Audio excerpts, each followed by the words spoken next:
tout à fait incroyable. Figurez-vous, nous sommes en 1848 et la Belgique est toujours debout. Rien n'a été simple durant ces premières années d'indépendance. Personne, ou presque, n'aurait osé parier un centime sur les chances de ce petit pays cousu de toutes pièces. Ça ne devait pas tenir. Et voilà que ça tient. Mais attention, ça pourrait bien casser. Il y a de la révolution dans l'air un peu partout en Europe. Nous sommes très exactement le 26 février 1848. Il est 7h30 ce mardi-là. Un majordome presse le pas dans les couloirs de la résidence de Charles Rogier, le chef du gouvernement belge. À la même heure, à 2 pas de Courtrai, une famille de paysans est à l'ouvrage. Il faut filer et tisser le lin à la main. La journée sera longue et pénible. Dans une filature gantoise, les métiers à tisser ultramodernes imposent déjà leur cadence infernale. Le progrès, on ne l'arrête pas. Pendant ce temps-là, Paris est sans dessus dessous. Le roi Louis-Philippe vient d'être renversé. La République est proclamée. La lettre que le majordome remet à Rogier est signée Victor Considérant, un vieil ami, français, républicain précisément. Mais que lui veut-il? Mon cher Rogier, un ébranlement général emporte l'Europe. La cause des rois est perdue. Celle de la République l'emporte partout. Allez trouver Léopold, exposez-lui la situation. Votre roi était utile quand l'Europe était monarchique. Aujourd'hui, la nation peut croire qu'il ne l'est plus. Un vent s'est levé plus puissant que les ouragans des tropiques. Il va faire tomber les couronnes comme les feuilles sèches en automne. Ce vent plus puissant que les ouragans, c'est la Révolution, vous l'avez deviné. En février 1848, elle se déchaîne sur toute l'Europe.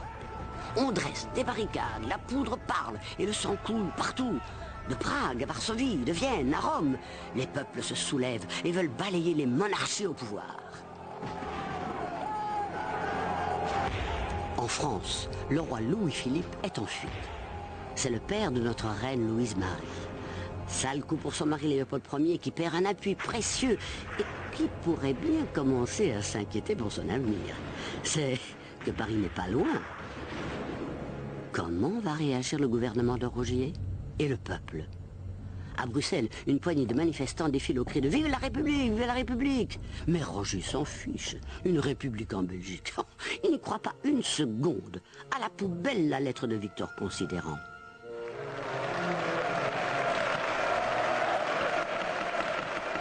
Le 1er mars 1848, l'hémicycle de la Chambre retentit de grandes envolées patriotiques.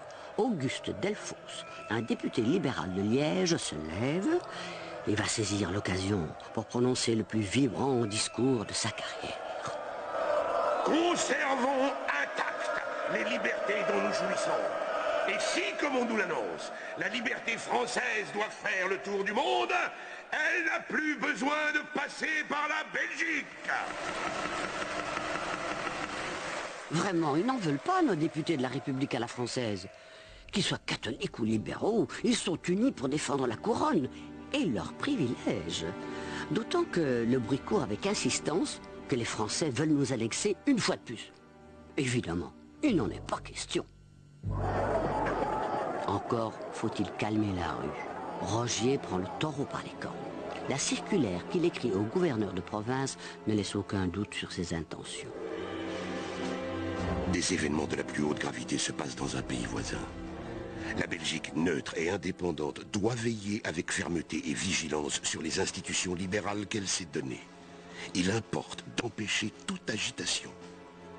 Monsieur le gouverneur, veuillez fixer immédiatement l'attention des administrations communales sur la surveillance des étrangers et la vérification la plus rigoureuse des passeports. Et ça ne traîne pas. La Belgique se transforme en état gendarme. On arrête des gens favorables aux idées républicaines.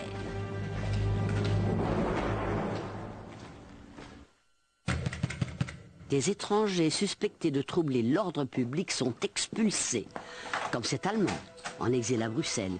Il s'appelle Karl Marx. Il vient d'achever son manifeste du Parti communiste dans lequel il dénonce l'exploitation des ouvriers par la bourgeoisie. Marx est arrêté et reconduit à la frontière. Mais ce n'est pas tout. Des affiches républicaines sont placardées à la va-vite. Et à Paris, 2000 ouvriers belges sans travail décident de rentrer au pays dans des trains bourrés de munitions. Ils réclament le suffrage universel et veulent chasser Léopold Ier. Le 25 mars 1848, au poste frontière de Rispontou, l'armée belge stoppe net cette légion improvisée. L'affrontement est violent. 30 morts et des dizaines de blessés. La révolution est un flop. Charles Roger a réussi son pari. La Belgique a tenu le coup. Mais des réformes s'imposent. D'une part, on va élargir considérablement le corps électoral. On va donc abaisser le sens. Il fallait donc atteindre un certain montant d'impôts direct pour pouvoir voter à l'époque. On va abaisser ce montant d'impôts de manière à doubler le corps électoral. Alors, quand je dis doubler, soyons quand même modestes, avant 1848, 1% de la population était électeur. Après 1848, 2%. On va aussi, ça c'est une mesure extrêmement importante, on va abroger le droit de timbre qui pesait sur la presse. La presse était soumise à une taxe qui rendait le journal extrêmement coûteux. Et donc, on libère véritablement la presse et on permet à une presse, notamment une petite presse démocratique, de vivre et de prospérer. Et enfin, on va véritablement épurer, entre guillemets, le Parlement en interdisant désormais le cumul entre une fonction rémunérée par l'État et un mandat parlementaire. Ça veut dire qu'on vide véritablement le Parlement de tous les fonctionnaires et aussi des ecclésiastiques. Le roi, quant à lui, n'a plus aucune raison de s'inquiéter. Aux yeux des grandes puissances, la Belgique sort renforcée des événements de 48. Une chose pourtant commence à l'irriter au plus haut point. La lutte des partis. Entre catholiques et libéraux, c'est la brouille. L'unionisme qui a permis l'indépendance a du plomb dans l'aile. À la Chambre, ça la saute aux yeux. Les catholiques sont assis à droite de l'hémicycle, les libéraux à gauche. L'Église a toujours été hostile aux libertés démocratiques modernes. Elle exerce une influence considérable à tous les niveaux de l'État. Les libéraux, avec l'appui des loges maçonniques, veulent séparer l'Église de l'État.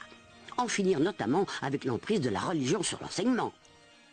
L'État doit donc créer des écoles laïques et en assurer le bon fonctionnement. Voilà le credo libéral, diamétralement opposé au credo catholique.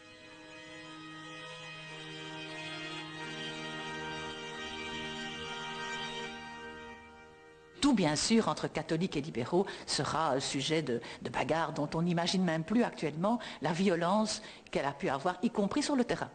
Très souvent, des manifestations se soldent par des bagarres physiques. On laisse des blessés sur le terrain. Il y a donc là une violence bourgeoise dont on n'est pas assez conscient. On pense toujours à la violence des classes populaires, mais la bourgeoisie est une classe violente et qui de temps en temps passe à l'acte.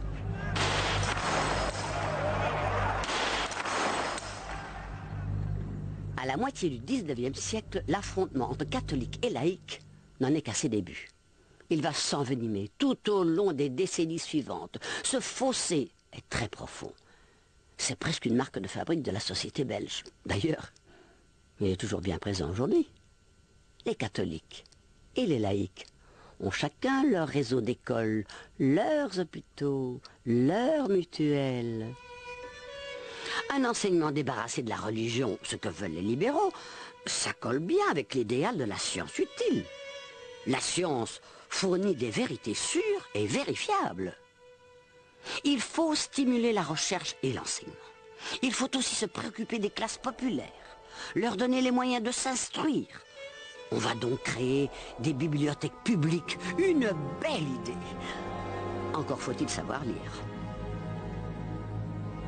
En octobre 1864, une jeune femme fait scandale à Bruxelles.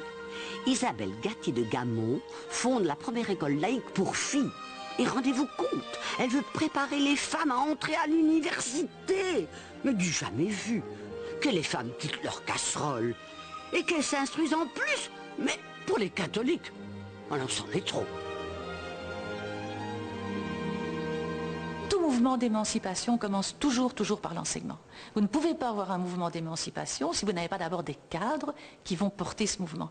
Et tant que les femmes n'étaient pas conscientes de leur propre infériorisation, tant qu'elles n'avaient pas des cadres féminines, le féminisme ne pouvait pas s'exprimer. Et donc ça, c'est véritablement le rôle de Gatti de Gamon, c'est de fournir des cadres instruits à un féminisme futur. La presse d'opinion relate abondamment la bagarre entre cléricaux et anticléricaux. La caricature politique à cette époque est une arme redoutable. On s'en sert dans chaque camp et à tout propos. Le cimetière lui-même est un terrain d'affrontement. Oh, imaginez-vous ça. L'Église n'en démord pas. Le cimetière, c'est pour les croyants et pour personne d'autre. Dans ce cimetière du 19e siècle va se poser la question de l'inhumation des personnes n'appartenant plus à un culte. La réponse catholique est toute simple. On renvoie ces individus vers le traditionnel trou des chiens, c'est-à-dire une zone qui est habituellement hors du cimetière et dans laquelle on enterre l'ensemble des réprouvés de la société, que ce soit les suicidés, les divorcés, les condamnés à mort et ainsi de suite. Imaginez, dans l'esprit de ce jeune mouvement libéral qui se développe, ce que signifie être relégué au même endroit que les personnes qui ont été exécutées pour crime. Ce qui fait que dans les années 1860, des sociétés vont se développer pour la protection des droits des libres penseurs. Donc c'est le droit à l'inhumation civile. C'est encore une fois cette grande question, cette grande opposition entre la tradition et la modernité.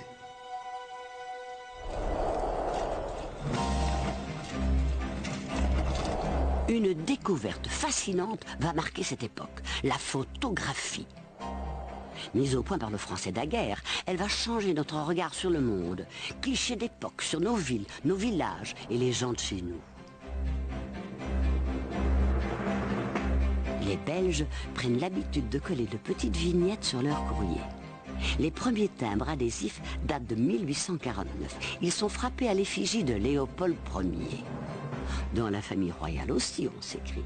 La reine Louise-Marie, en cure de santé à la côte, communique régulièrement avec son jeune fils Léopold, le futur Léopold II.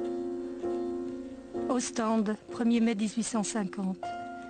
Je te remercie de tout mon cœur, mon bon Léo, de tes 2 bonnes petites lettres. Mais j'ai été fâchée d'apprendre que tes bulletins ne sont pas très bons. J'espère qu'ils seront meilleurs ce mois-ci. Je continue à aller mieux, mais je suis encore souffrante et justement triste d'être loin de vous. Tout à toi, je t'embrasse. De santé fragile et délaissée par son époux, Louise-Marie, la première reine des Belges, s'éteindra quelques mois plus tard, le 11 octobre 1850. Elle avait 38 ans. Oui, c'est ainsi. Funérailles nationales pour la reine, misère noire pour les Flamands. À cette époque, le nord du pays manque de tout. Les gens n'ont plus rien à manger. Plus de travail, plus rien. Rêver à un avenir meilleur leur paraît même impossible. Leur détresse est immense, totale. Les toiles de lin mécanique produites à bas prix dans les filatures anglaises arrivent en masse sur le marché belge. C'est la mort du filage manuel qui faisait vivre un grand nombre de familles. Entre le rouet et les machines ultramodernes, le combat est inégal. Comme des milliers d'autres paysannes flamandes, Marieke file le lin à domicile avec son mari et ses enfants. Elle travaille sans relâche, mais c'est en pure perte. Les marchands n'en veulent plus de son drap, beaucoup trop cher. Cette situation est décrite dans un rapport transmis au gouvernement. Écoutez plutôt. Les fileuses et leurs familles souffrent beaucoup dans le district de Courtrai. Celle de Morslade qui gagnait 5 sous n'en gagne plus qu'un. Dans la maison des tisserands, on n'aperçoit qu'un seul lit composé d'une paillasse sans drap et d'une couverture en étoupe de lin. Leur maison compte 2 pièces. L'une où se trouve le métier à tisser, l'autre où l'on fait la cuisine et on file. Ils travaillent de 5h30 du matin jusqu'à 10h du soir. L'irrémédiable déclin du filage manuel prend des proportions effrayantes dans le plat pays. À cela s'ajoute la maladie de la pomme de terre. La patate, c'est la base de l'alimentation, comme le pain, qui atteint des prix exorbitants lui aussi à cause de la rouille du seigle. La famine fait des ravages. Les pauvres sont devenus des mendiants qui déferlent en masse vers les villes. Ils volent pour manger. 300 000 personnes crèvent littéralement de faim.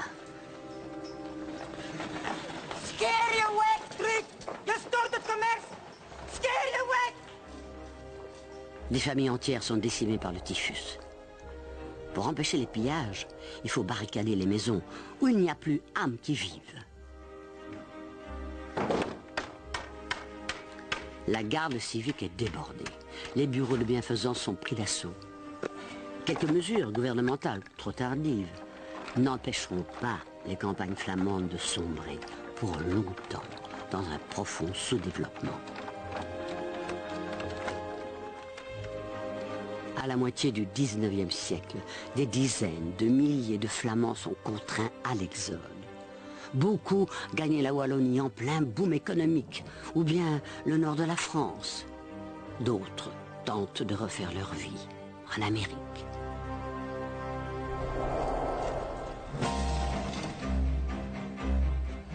La mécanisation, c'est l'avenir.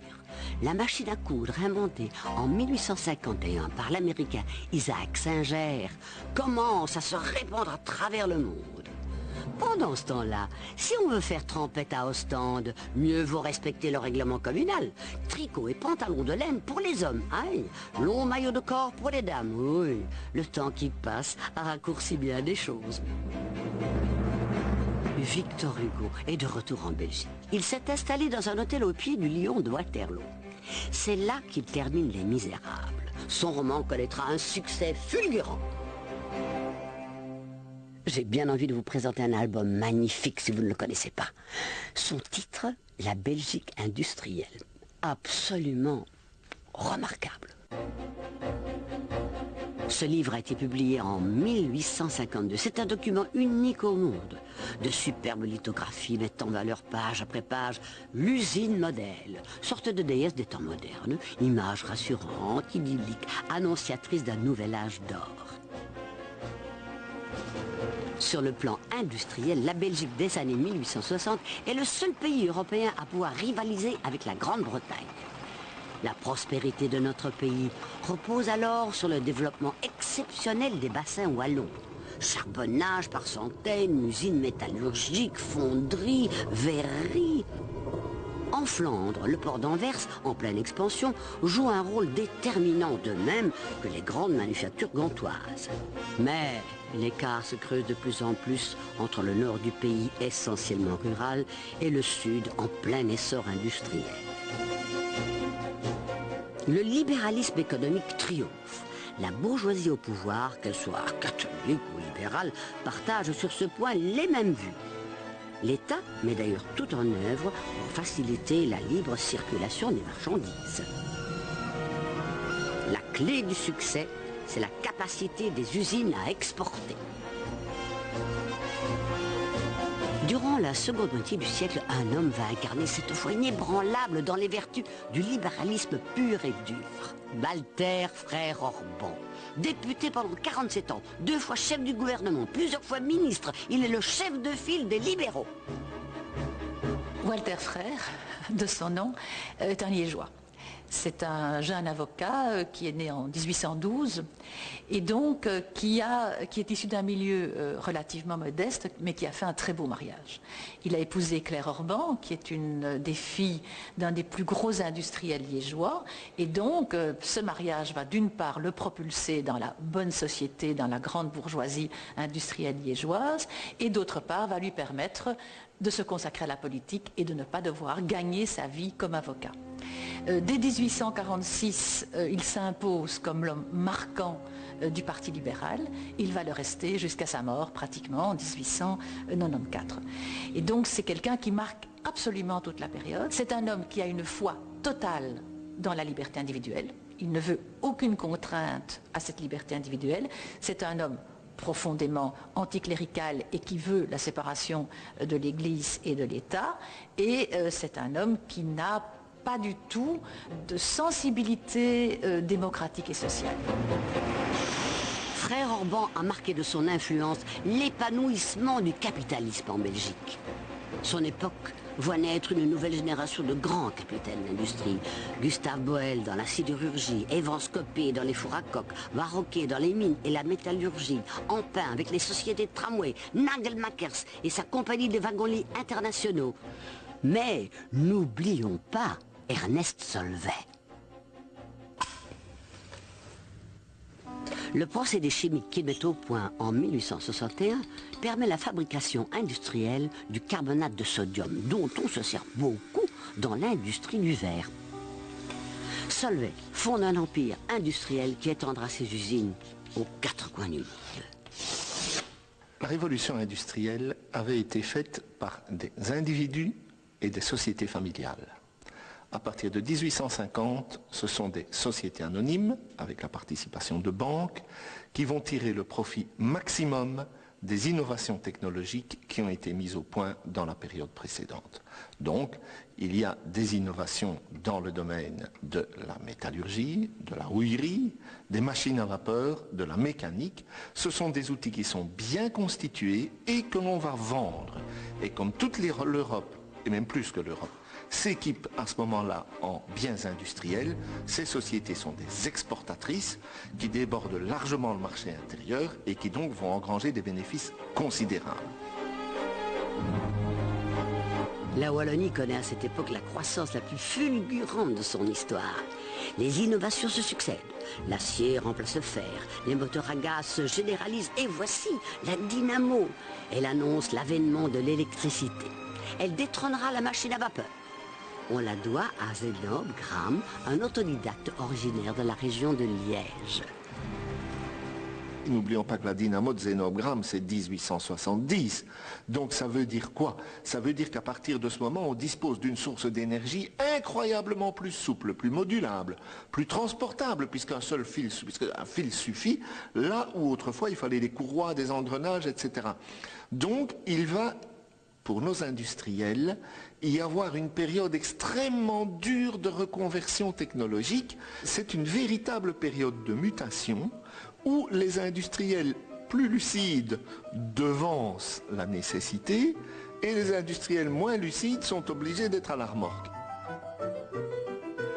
La Wallonie se lance avec enthousiasme dans la grande aventure de l'industrie électrique. Le temps des autodidactes et des bricoleurs de génie est révolu. Voici venu celui des ingénieurs. Maintenant, les grandes entreprises vont faire appel aux ingénieurs. Ces ingénieurs vont entrer dans l'entreprise et ils vont se hisser au poste de commande. On va donc voir quelque chose de très curieux, des hommes d'une origine extrêmement modeste en général, parfois qui font leurs études grâce à des bourses, n'est-ce pas? Eh bien, qui vont se hisser aux premières places dans les entreprises, entrer dans les conseils d'administration, souvent épouser la fille d'un actionnaire et créer eux-mêmes des dynasties industrielles. Donc c'est réellement l'époque des ingénieurs. L'activité industrielle devient si intense en certains endroits que l'usine, le terril, l'habitat ouvrier s'entremêlent. Les paysages sont modifiés, dégradés même. À travers les vestiges qui nous entourent encore aujourd'hui, c'est notre histoire industrielle et sociale qui transparaît. Les grands pays européens continuent à se partager la planète. C'est qu'il y a encore ici et là, en Afrique notamment, des terres vierges à exploiter. Chez nous, quelqu'un le sait très bien.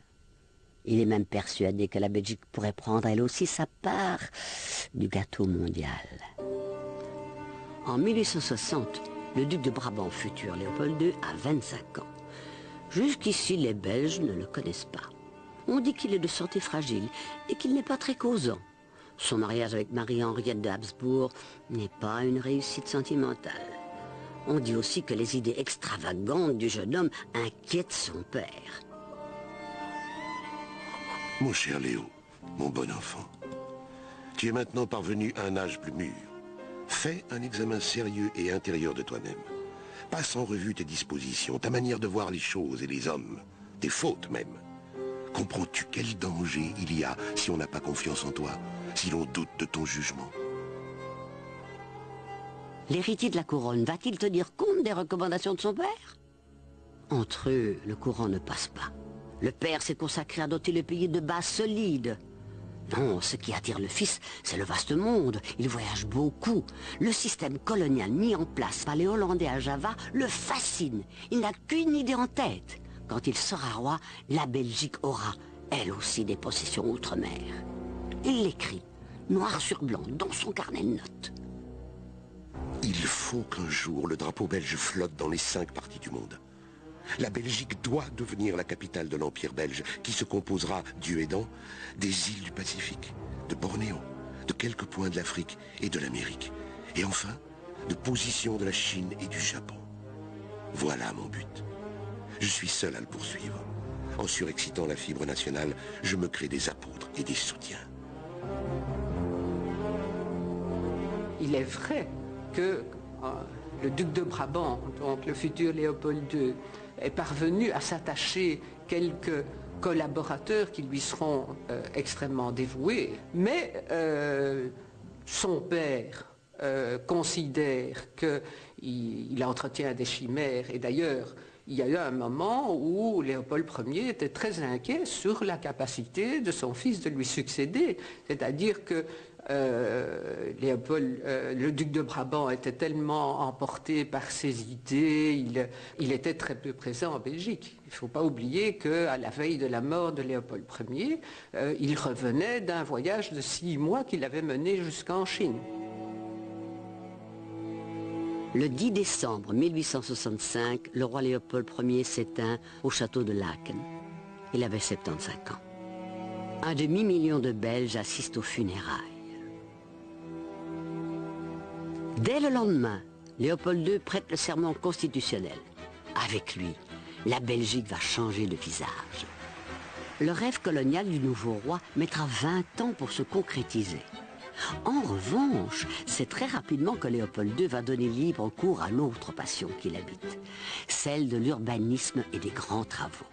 Au moment de l'indépendance, 35 ans plus tôt, Bruxelles ressemblait à un gros chef-lieu de province.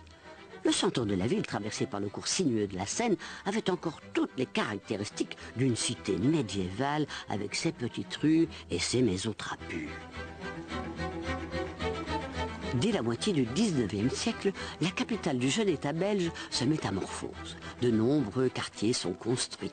Leurs avenues rectilignes et leurs belles demeures attirent la bonne société. À 2 pas de la Grand Place, les Galeries Saint-Hubert, un hymne à la modernité. L'architecte Cleusenard a exploité toutes les ressources du verre et du métal. C'est superbe. À partir de 1854, des travaux de grande envergure sont lancés pour équiper la ville d'un réseau de distribution d'eau. Un peu partout, des châteaux d'eau apparaissent sur les hauteurs de la ville. Bruxelles s'affirme aussi comme un nœud de communication. Les routes, le port, les chemins de fer et le business. La bourse devient le symbole de la réussite industrielle du pays. Oh, on est fiers!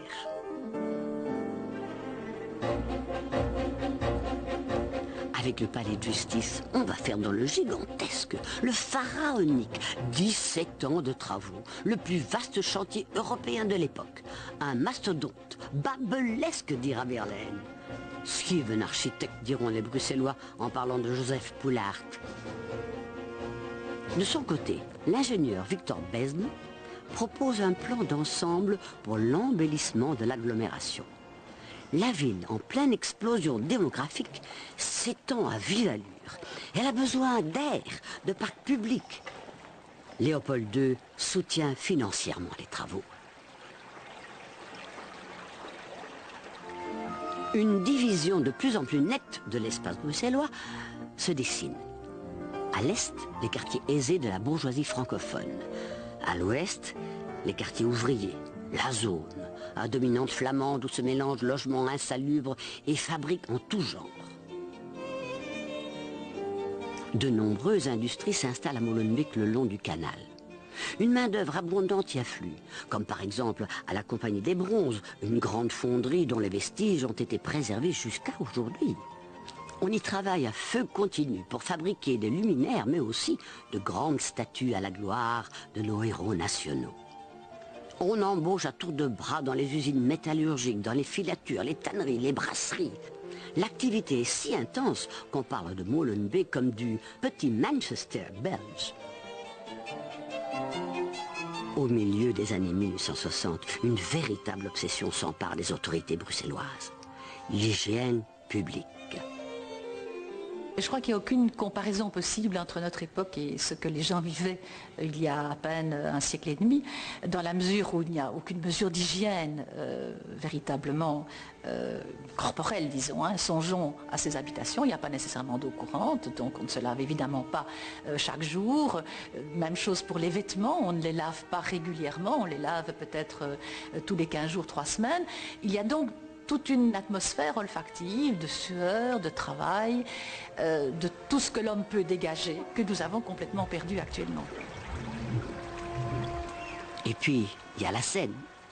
Cette rivière est un vrai cloaque. Le développement industriel l'a transformée en égout à ciel ouvert. La Seine pue, et quand elle déborde en cas de forte pluie, je ne vous dis pas. Nous sommes en 1866. Une épidémie de choléra, la 5e en 35 ans, frappe une fois encore la Belgique. C'est terrifiant, 40 000 morts, 3 500 rien qu'à Bruxelles, il faut réagir. Assainir devient le mot d'ordre. On crée des égouts souterrains, on multiplie les fontaines et les bains publics. La police fait respecter de nouveaux règlements. Les déjections de toutes origines sont interdites sur la voie publique. Sous l'impulsion du bourgmestre Jules Anspach, on décide de canaliser la Seine et de la voûter sur 4 kilomètres. C'est un chantier impressionnant. Il commence en 1867 et se terminera par la création des grands boulevards.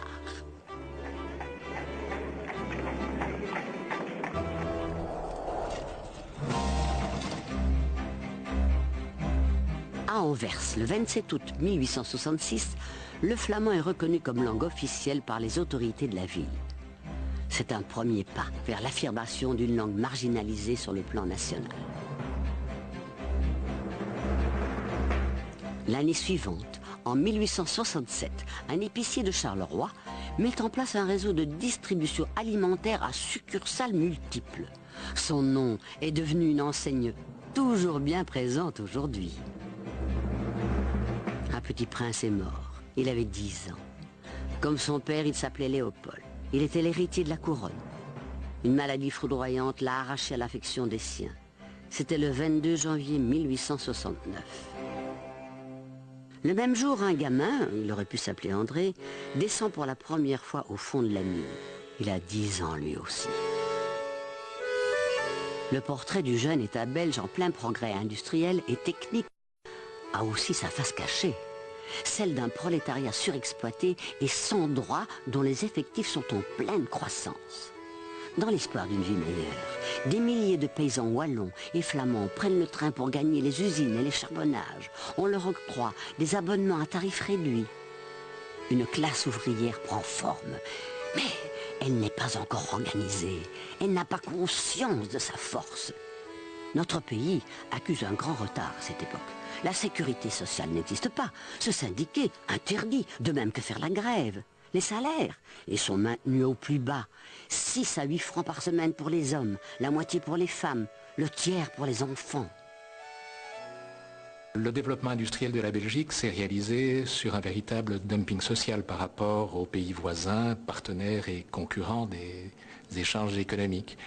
La densité de la population qui offre une main-d'œuvre considérable, la mobilisation, comme dans tous les processus d'industrialisation, de la main-d'œuvre enfantine et de la main-d'œuvre féminine, conduit effectivement à une situation de très bas salaire. Les journées de travail sont extrêmement longues, de 10 à 12 heures, parfois plus. Parfois le travail 7 jours par semaine, 4 ou 5 congés par an.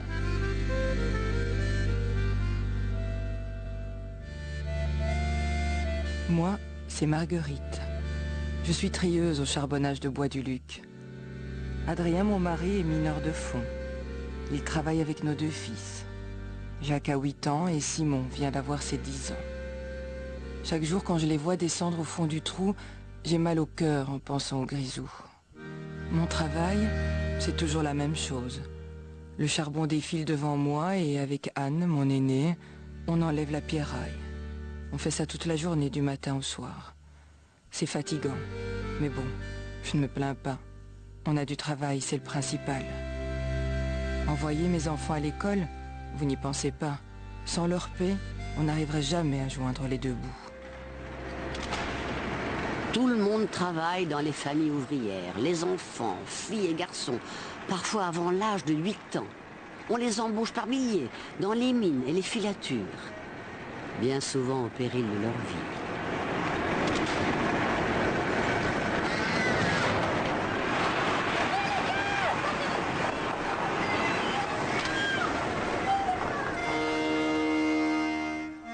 Savez-vous qu'en 1869, 3000 enfants de moins de 12 ans travaillent encore dans les mines?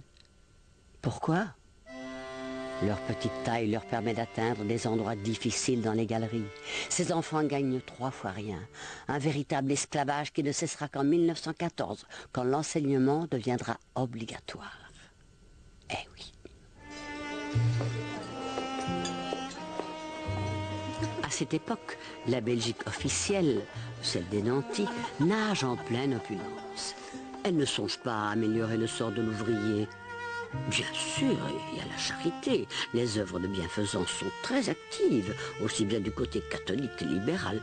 Oh, on a ces pauvres, on s'en occupe, en veillant à les garder ou les ramener sur les chemins de la vertu.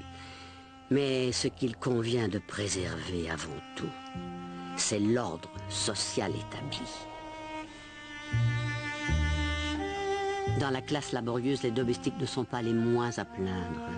Ils sont taillables et corvéables à merci. La domesticité connaît un essor extraordinaire dans la seconde moitié du XIXe siècle. Chaque bourgeois doit avoir au minimum sa bonne. Une bonne à tout faire quand on n'a pas les moyens d'avoir des domestiques spécialisés. Et plus on a de domestiques plus spécialisés, plus évidemment on assoit son prestige social. Là, le statut est évidemment à zéro. Il n'y a aucun statut pour les gens de métier, ils n'ont aucune protection, donc il n'y a pas du tout de réglementation. Il n'y a évidemment pas de congé du dimanche, ça va de soi, et donc c'est un travail constant, 365 jours sur l'année.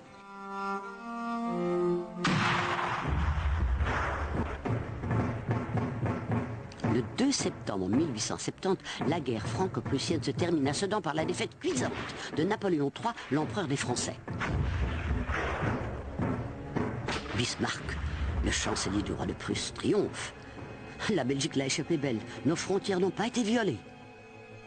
Léopold II n'en cessera pas moins de réclamer jusqu'à la fin de sa vie le renforcement dans notre défense nationale. Il sait que la petite Belgique neutre et indépendante ne pèse pas bien lourd face aux appétits de ses puissants voisins. Il y a une autre idée qui ne lâche plus Léopold II. Sur les cartes de géographie de l'époque, il y a encore quelques taches blanches, des terres inconnues. Et justement, il y en a une très étendue, très alléchante, au cœur même de l'Afrique. Le Congo. Son regard s'y arrête. Cet immense territoire le fascine. Il s'en informe, discrètement, méthodiquement. Il veut, ce sont ses propres termes, y planter l'étendard de la civilisation. Un journaliste explorateur d'origine écossaise va puissamment l'y aider. Il s'appelle Henry Morton Stanley. Il revient d'un voyage extraordinaire à travers le continent noir. Voilà l'homme qui convient aux visées de Léopold II. L'explorateur repartira bientôt au Congo pour planter au nom du roi les premiers jalons d'un empire colonial.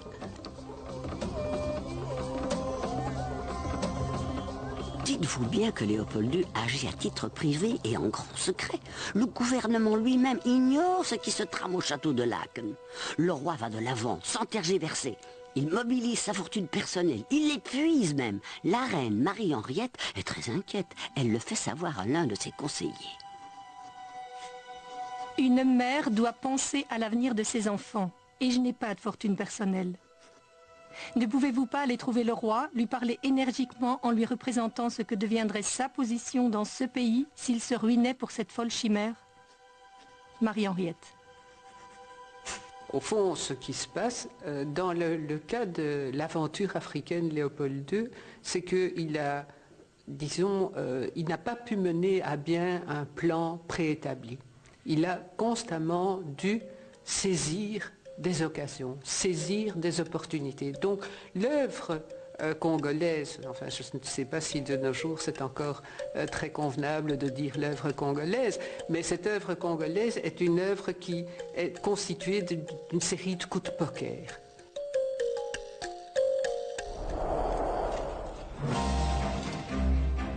On ne trouve pas que du charbon au fond des mines. Le 1er avril 1878, en perçant une galerie au charbonnage de Bernissart, un mineur découvre des ossements fossiles. Des iguanodons, une découverte exceptionnelle. Dans une autre mine, le petit André travaille toujours d'arrache-pied. Mais jusqu'à quel âge vivra-t-il à ce train-là? À l'époque, l'espérance de vie est de 51 ans pour les hommes, 53 pour les femmes. En décembre 1880, 3 jeunes filles parviennent à se faire inscrire à l'Université libre de Bruxelles. C'est une grande première. La même année, la Belgique fête le 50e anniversaire de son indépendance et s'offre pour la circonstance un palais, le cinquantenaire. Au château de Laeken, Léopold II est tout à son Congo. Plus rien ne l'arrête. En moins de 5 ans, il parviendra à ses fins. La constitution d'un nouvel État, 80 fois plus grand que la Belgique, l'État indépendant du Congo. Il en devient propriétaire en 1885 avec la bénédiction des grandes puissances. Le Parlement, prié de ratifier cette aventure, est désemparé.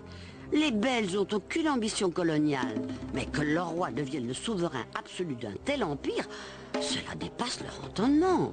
L'appétit de Léopold II est vraiment insatiable. 1885 est une année terrible pour le monde ouvrier.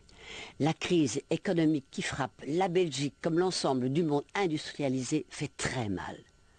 Nos exportations s'effondrent et les salaires sont au plus bas. Dans les charbonnages wallons, on ne travaille plus que 2 ou 3 jours par semaine. Au mois de mars, dans le Borinage, après un hiver glacial, 30 000 mineurs se croisent les bras pour protester contre leur salaire de misère. Le conflit s'éternise. Les grévistes sont affamés.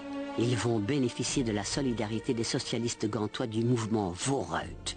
Leurs boulangeries coopératives connaissent un grand succès en Flandre. Elles vont fournir 30 tonnes de pain aux mineurs borins. C'est un événement majeur dans l'émergence du socialisme en Belgique.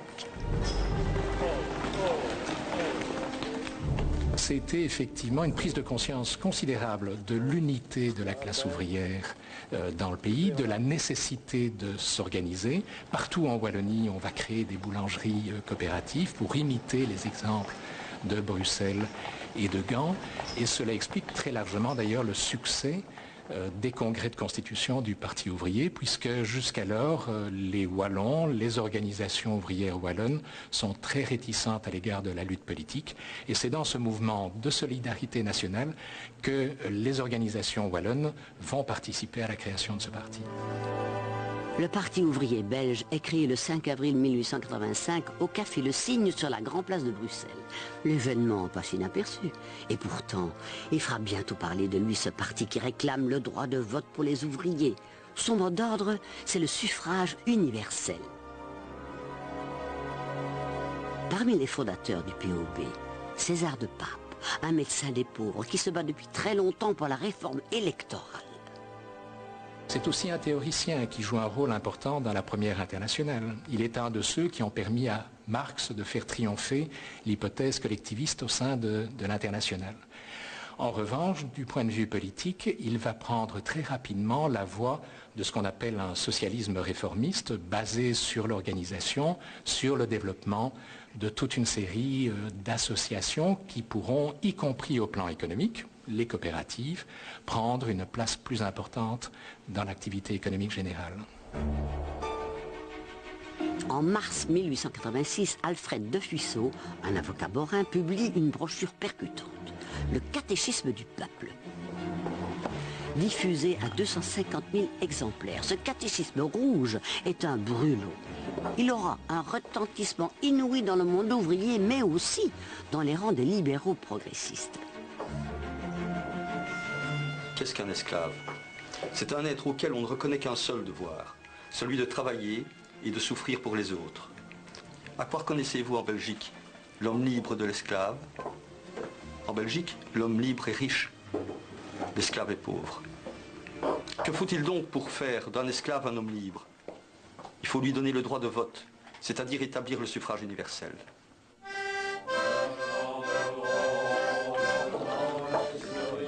Le suffrage universel, voilà l'objectif. Mais comment y parvenir? De Fuisseau est persuadé qu'il n'y a qu'un seul moyen, la grève générale et immédiate. C'est ce qu'il pense, contrairement à beaucoup de ses camarades plus modérés du Parti ouvrier. Les événements vont lui donner raison. Au printemps 1886, on apprend par les journaux qu'une explosion sociale d'une rare violence a éclaté à Liège. Le 26 mars, dès 5 heures du matin, le bassin de Charleroi entre à son tour en ébullition. La grève tourne à l'émeute. Des verreries sont mises à sac. À Jumet, le château de l'industriel Baudou est incendié. Un homme à poigne est chargé de la répression. Le général Van der Smissen. C'est lui qui va rétablir l'ordre dans le pays noir. À la tête d'un contingent de 20 000 hommes, il fait ouvrir le feu sans le moindre état d'âme sur les ouvriers en colère. C'est un massacre. On dénombre 24 morts et des dizaines de blessés. Les jours suivants, des centaines de condamnations expéditives sont prononcées et les meneurs sont incarcérés. Mais les événements dramatiques de 1886 ne resteront pas sans lendemain. Dans une lettre qu'il adresse à Léopold II, le général Van der Smissen lui-même reconnaît la nécessité des réformes. Sire, ce qui m'a beaucoup frappé dans les conversations que j'ai eues un peu partout avec les ouvriers en grève, c'est l'air de conviction douloureuse et découragée avec lequel ils me déclaraient que personne ne s'intéressait à leur sort. Lorsque tout le monde se sera incliné devant le respect de la loi, je crois que le roi ferait bien d'ordonner la nomination d'une commission d'enquête. Elle serait chargée de faire rapport sur les conditions d'existence des travailleurs et ce qu'il conviendrait de mettre en pratique pour améliorer leur sort. Cette caricature en dit long. La pyramide du pouvoir tremble sur ses bases. La Belgique officielle va devoir faire des concessions. Le 9 novembre 1886, Léopold II déclare, du bout des lèvres, qu'il est juste que la loi entoure d'une protection plus spéciale les pauvres et les malheureux. La voie des réformes est bel et bien ouverte, mais pour qu'elle se concrétise, il faudra encore du temps.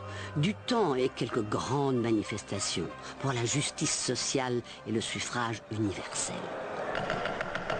Messieurs, un peu de dignité, s'il vous plaît. Le scrutin est clos. Je vous donne lecture du résultat du... En avril 1893, un grand pas est franchi au Parlement. Au terme d'un compromis entre catholiques et libéraux progressistes, le suffrage universel est inscrit dans la Constitution. Mais il est tempéré par le vote plural. En clair, cela veut dire que certains électeurs auront plus de poids que d'autres dans l'isoloir. La proposition de loi est adoptée. Donc tous les hommes âgés de 25 ans disposent d'une voix, mais certains, ayant un certain diplôme ou exerçant une certaine profession, étant propriétaires et payant 5 francs d'impôt, étant pères de famille, disposent d'une voix supplémentaire jusqu'à un total de 3 voix.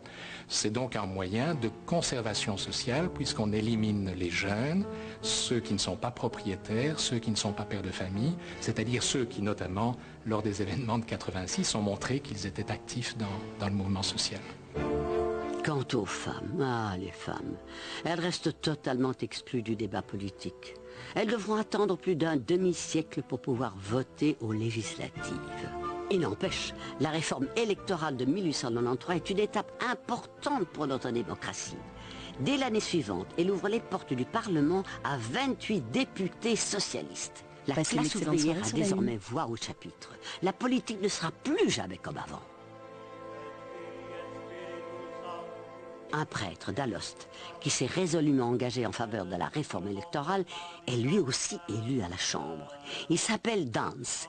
Il jette les bases d'un parti démocrate chrétien en canalisant le mécontentement des classes populaires. Le parti catholique et l'Église se déchaînent contre lui. Mais les choses bougent en Flandre. Des voix se font même entendre en flamand contre la suprématie du français.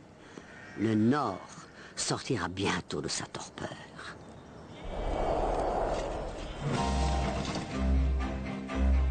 Notre pays a drôlement changé en moins d'un demi-siècle. La mode aussi. Dans la bonne société, on ne s'habille plus du tout de la même façon. Ceci, c'était en 1850. Ça, en 1870. Et voici 1894. L'élégance se libère des contraintes. On se décoince un peu. Dans les rues de Bruxelles, les premiers tramways électriques apparaissent. On y voit aussi d'étranges véhicules qui se déplacent sans chevaux. Des voitures automotrices. Un physicien belge, Joseph Plateau, découvre le phénomène de la persistance rétinienne. Son invention, le phénakistiscope, annonce la naissance du cinéma. Désormais, c'est avec le cinéma de l'époque que je vous raconterai l'histoire de Belgique. Avec des images d'archives inédites parmi les plus vieilles qui existent. Nous les avons conservées précieusement pour vous. À la semaine prochaine.